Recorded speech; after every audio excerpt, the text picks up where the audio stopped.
Iran समर्थित Houthi विद्रोही America के लिए नासूर बने हुए हैं। लाल सागर में हूती अपने ड्रोन और मिसाइलों से हमले कर अमेरिकी नौसेना के लिए बड़ी परेशानी खड़े किए हुए हैं।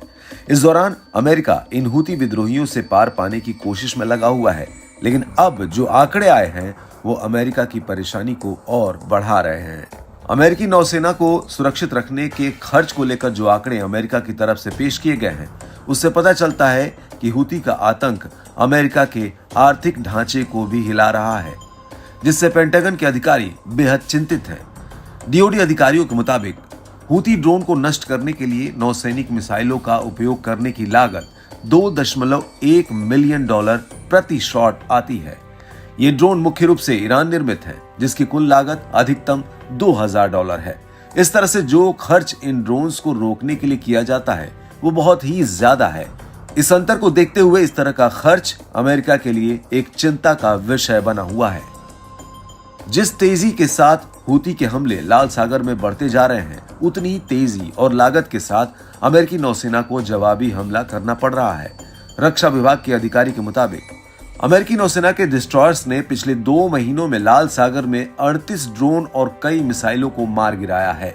इस बीच क्योंकि ईरान समर्थित आतंकवादियों ने ऊर्जा और तेल ले जाने वाले वाणिज्यिक जहाजों पर हमले तेज कर दिए हैं, केवल शनिवार को ही विध्वंसक USS कार्नी ने 14 एक तरफा हमला करने वाले ड्रोन को रोका।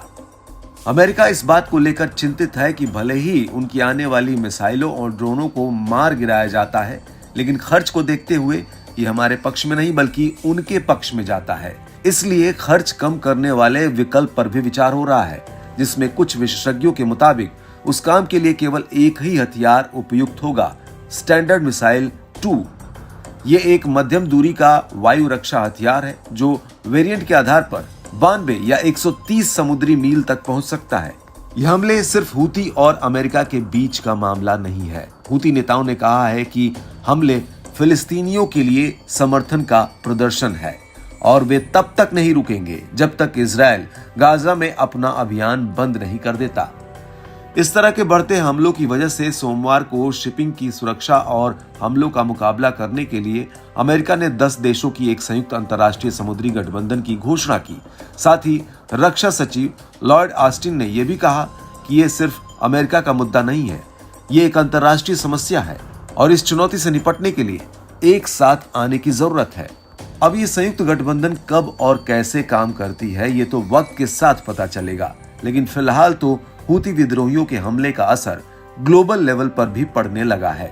इससे सप्लाई चेन में रुकावट आने की आशंका बढ़ गई है, जिससे तेल और दूसरी जरूरी वस्तुओं के दाम आने वाले दिनों में तेजी से ऊपर जा सकते हैं।